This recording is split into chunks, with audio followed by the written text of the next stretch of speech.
Hey everybody, this is Perch. And by the time you hear this, the movie will probably be long done at the theaters, and we'll see. But I did get an early screening of Thunderbolts. I think I mentioned in another video. I liked it generally. It was solid.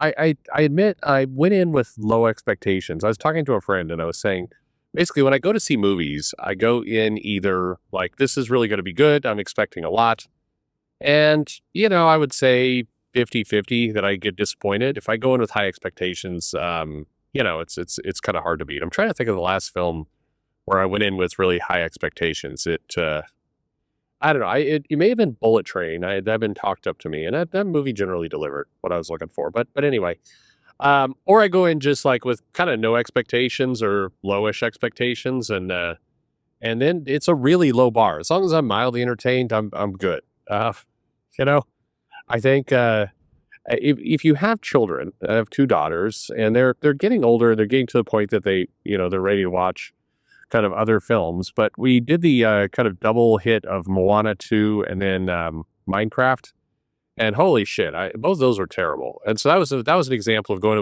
with kind of no expectations and still being pissed off. But Thunderbolts went in with no expectations. Generally enjoyed it. I like a lot of those characters in some form or fashion from the comics. I like the slightly darker tone. I didn't, but here's the interesting thing. As time has gone by, I find I've liked it less.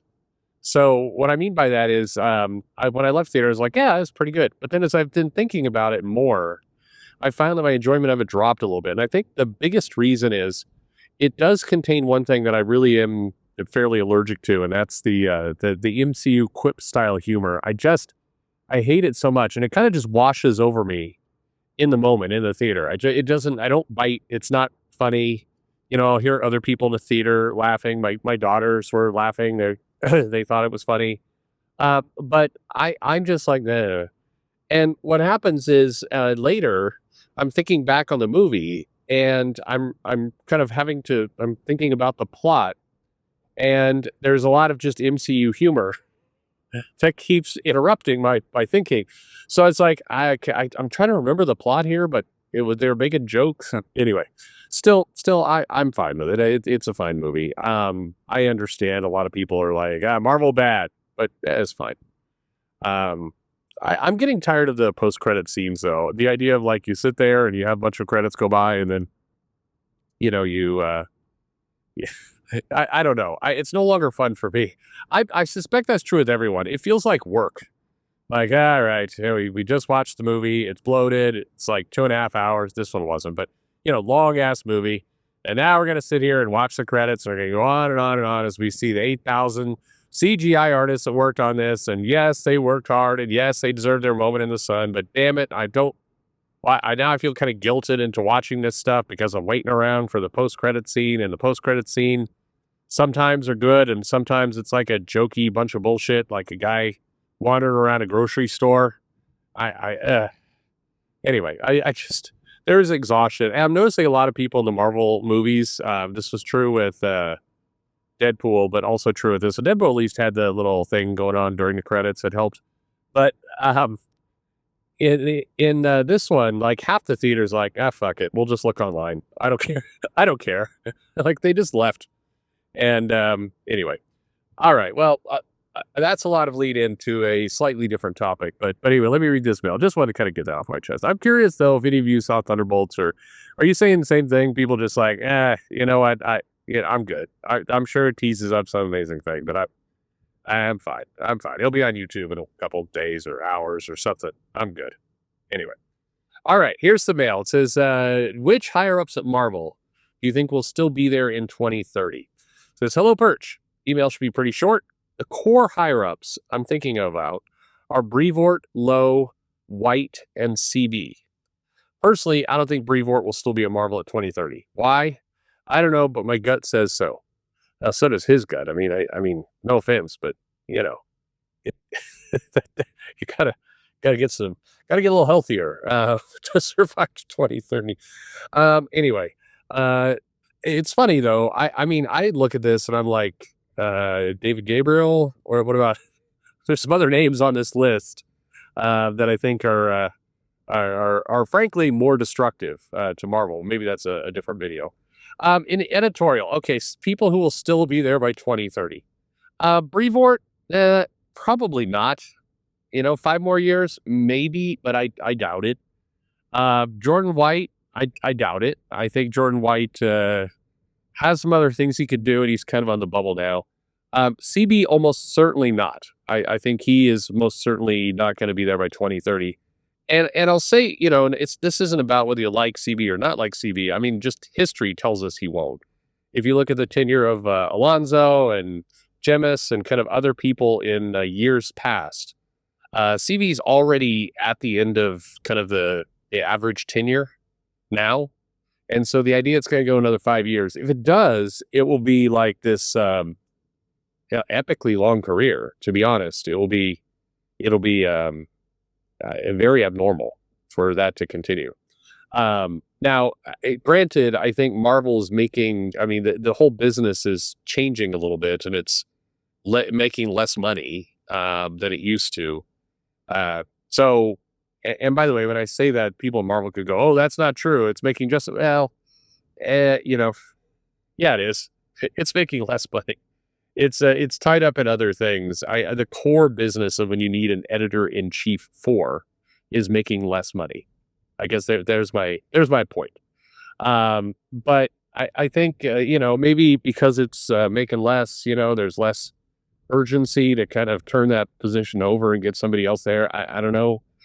Companies when they're moving into what's often called a legacy business, which means it's not active anymore. It's kind of just making the money that it has. You tend to see tenures extend quite a lot because it's just not it's not a turnover business. There are a lot of new people chomping at the bit to get in there.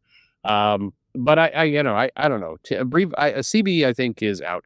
Nick Lowe almost certainly will still be there.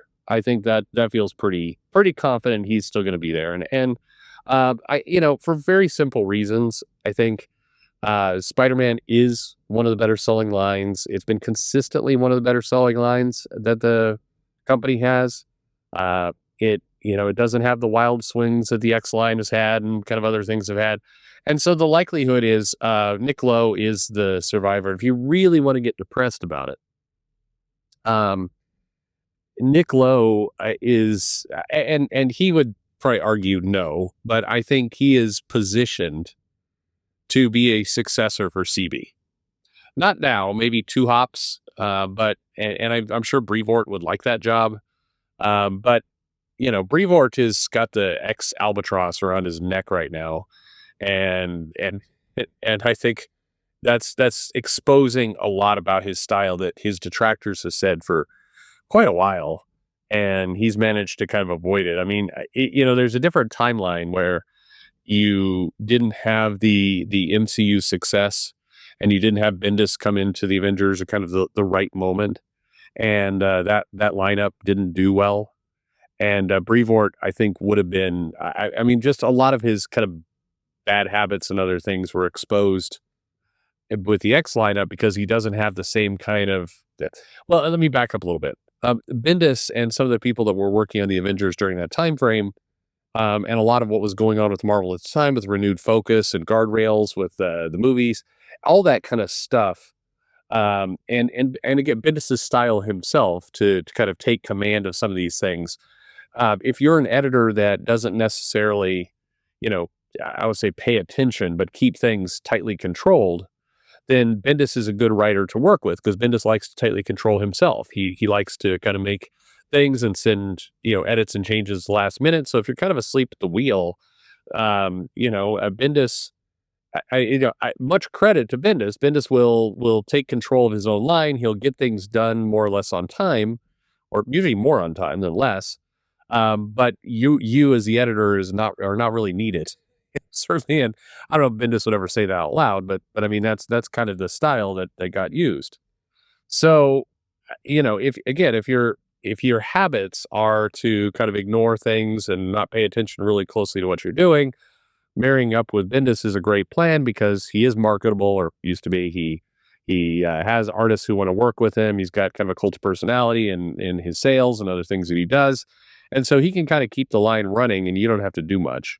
And I think Brevoort benefited from that.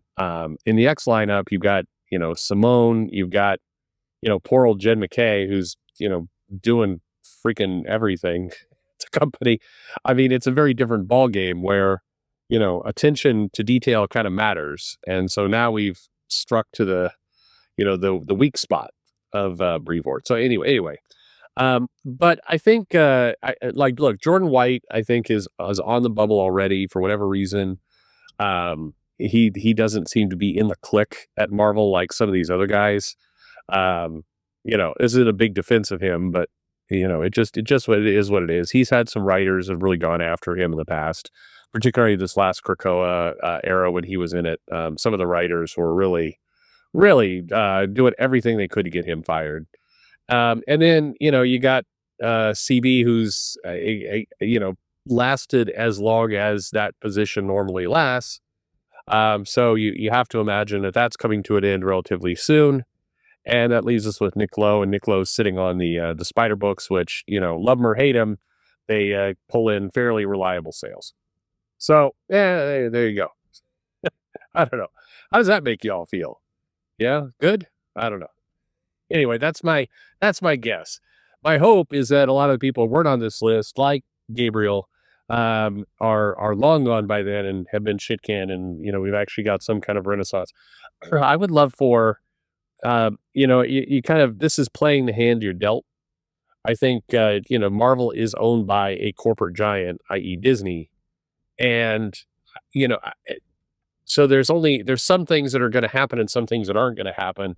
The thing that I think would be most healthy to happen is if Disney went ahead and just separated the licensing parts of the business and some of the other parts they're trying to extract out, bring them fully into Disney corporate, stop dicking around with it, stop pretending like there's some autonomy there, and then run the comic division as a startup.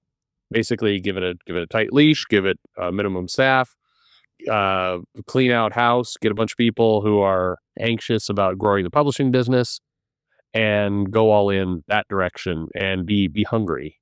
Keep that part of the division hungry, not hungry with the paying artists like shit hungry, but I mean, fill it with the faithful of comics, not the people who are kind of confused what their job is, given that Papa Disney is overseeing everything. Try that. Anyway, what do you think? Who survives? Who fails? Let me know in the comments below. Like and subscribe, of course. And thanks for listening.